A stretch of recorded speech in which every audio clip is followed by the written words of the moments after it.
Muitos idosos estão enfrentando uma situação bastante preocupante. Quando eles completam 60 ou 65 anos, eles percebem um aumento significativo nas mensalidades dos seus planos de saúde. Eu escrevi essa matéria lá para o nosso site, fui conversar com alguns especialistas para poder explicar para você quais são os seus direitos. Bom, de acordo com o Estatuto do Idoso, é proibido cobrar valores diferenciados aos idosos em razão especificamente da idade. Isso significa que os planos de saúde, eles não podem aplicar reajustes exclusivamente por você ter completado 60 anos ou mais. E essas normas, elas são bastante importantes, pessoal, porque os idosos fazem parte de uma camada bem vulnerável da nossa sociedade e eles enfrentam aumentos injustificáveis em despesas com saúde. Então, para conversar com a gente sobre esses assuntos, eu convidei a doutora Vanessa Vaz Galvão, que é advogada, e também o subsecretário de Defesa do Consumidor do Estado do Rio de Janeiro, o doutor Alessandro Carracena. Então, vamos conversar com os dois para a gente poder se aprofundar um pouco mais sobre esses temas. Bom, eu quero saber dos senhores quais são as práticas mais comuns que são adotadas pelas operadoras de plano de saúde que resultam nesse tipo de reajuste abusivo para os idosos. 90% reajuste por faixa etária. 90%. Porque eles ficam, aquilo, fez 60 anos, o plano reajusta absurdamente. Lógico, pode ser reajustado conforme a tabela da ANS. Agora, o que não pode são esses reajustes abusivos por causa da faixa etária.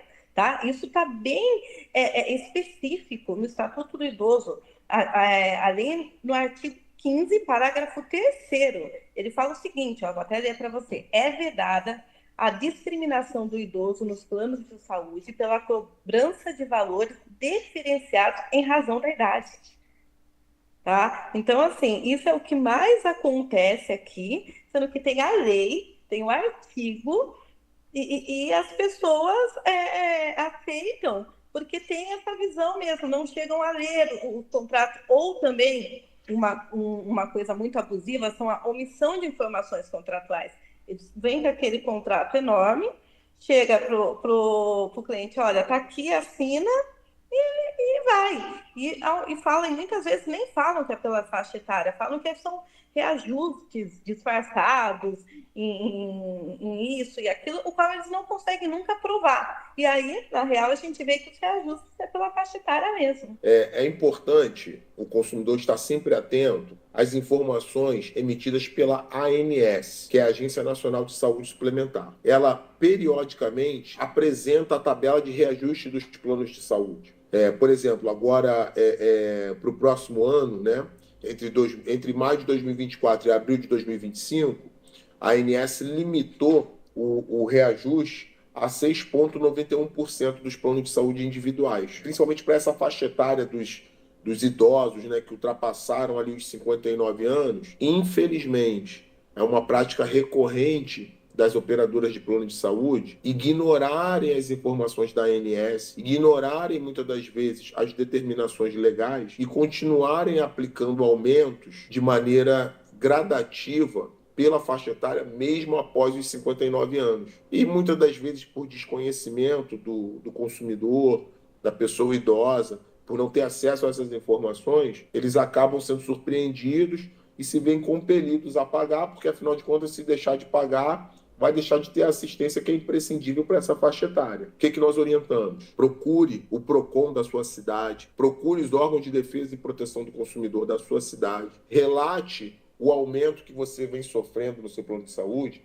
para que esses órgãos possam apurar. A partir dessa apuração, esses órgãos vão conseguir identificar se o aumento foi abusivo ou não. Então, doutora Vanessa, agora eu quero saber da senhora quais são as recomendações que a senhora daria para um idoso que está suspeitando de estar sofrendo um reajuste ilegal no plano de saúde. Principalmente análise contratual. Pegar o contrato, analisar, ler tudo, consultar a ANS, tá? Como eu lhe falei, ela disponibiliza uma tabela de reajuste máximo permitido.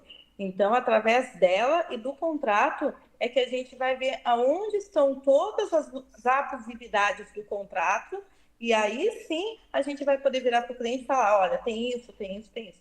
Mas tem que fazer sempre uma análise prévia. Numa situação como essa, tem como o cidadão, o cliente, ele ser ressarcido pelo valor a mais que ele pagou? Com toda certeza, com toda certeza. Aliás, tem julgados e eu já tive muitas ações que eu ganhei que teve que o plano de saúde ressarcir, sim. Agora eu quero saber, na opinião dos senhores, como que os órgãos de fiscalização e proteção ao consumidor, como a ANS, como os diversos PROCONs espalhados pelo nosso país, eles podem atuar de forma mais eficaz para prevenir e também combater esses reajustes abusivos. Primeiro de tudo, aumentar a fiscalização.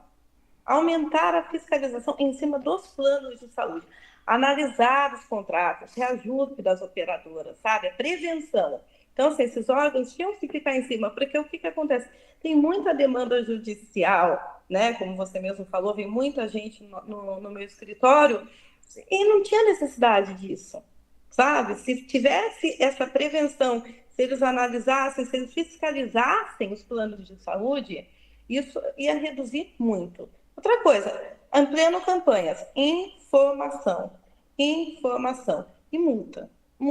Viu que o contrato está errado, viu que o contrato está com cláusulas abusivas?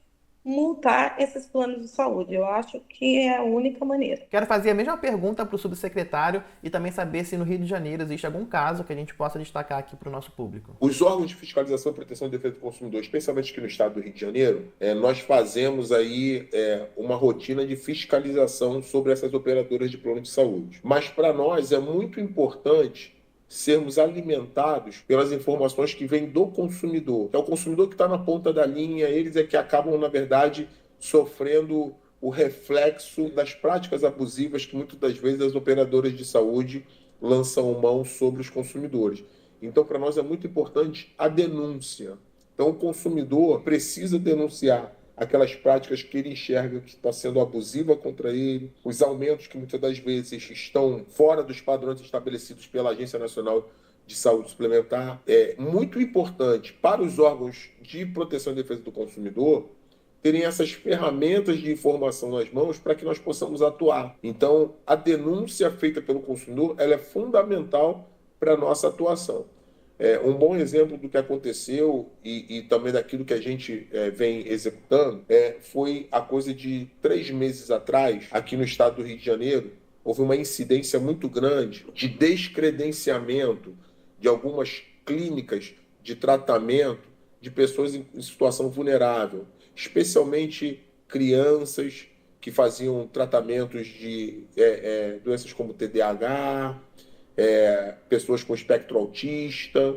As operadoras de plano de saúde, por conta de questões de economicidade, eles estavam descredenciando algumas clínicas para poder, de alguma forma, contratar outras mais baratas, causando uma descontinuidade nesse tipo de serviço, que a gente sabe que é um serviço extremamente importante para o desenvolvimento dessas pessoas e dessas crianças, especialmente nessa faixa etária. Aí a criança já estava ali já habituada com aqueles profissionais, já estava ambientalizada ali naquela clínica e de repente ela é surpreendida com a informação de que a clínica não será mais aquela. As mães fizeram protestos aqui no Tribunal de Justiça do Estado do Rio de Janeiro, Ministério Público, OAB. Nós reunimos uma força-tarefa com esses órgãos e começamos a dialogar com os planos de saúde, a partir desse diálogo, da instauração de um processo administrativo no PROCON para apurar os fatos e, eventualmente, aplicar sanções a essas operadoras. Nós começamos a verificar que houve uma regressão por parte dos planos de saúde a esse tipo de atitude. Eles meio que pisaram no freio,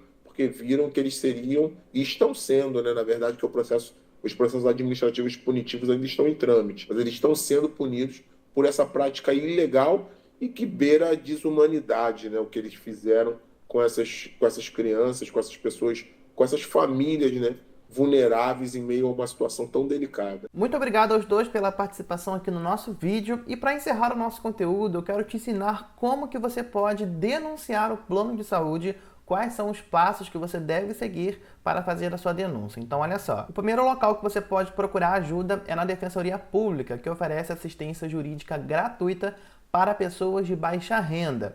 Caso você precise de um suporte jurídico adicional, esses profissionais podem auxiliar você na formalização de uma reclamação ou até mesmo de uma ação judicial. Outro local que você pode procurar ajuda são nos PROCONs, seja aí nos PROCONs estaduais ou municipais. Eles realizam a mediação dos conflitos e fiscalizam as práticas abusivas. Então, relate o aumento que você recebeu no seu plano de saúde, apresente os documentos comprovando a sua situação lá no PROCON, porque eles vão ajudar você. também tem o Ministério Público, que pode atuar em defesa coletiva dos direitos dos idosos. Se você tem alguma dúvida, coloca aqui embaixo nos comentários qual é a sua cidade, qual é o seu estado, o que está acontecendo relacionado ao seu plano de saúde. Conta um pouquinho a sua história aqui pra gente. Aproveite e se inscreva no nosso canal. Nós vamos fazer mais conteúdos, novos vídeos sobre esses assuntos para que você fique sempre bem informado. Então o convite está feito para você fazer parte aqui da nossa família no canal do FDR aqui no YouTube. Eu sou Ariel França, muito obrigado por assistir esse vídeo. Eu encontro você nos próximos vídeos aqui no canal. Até mais!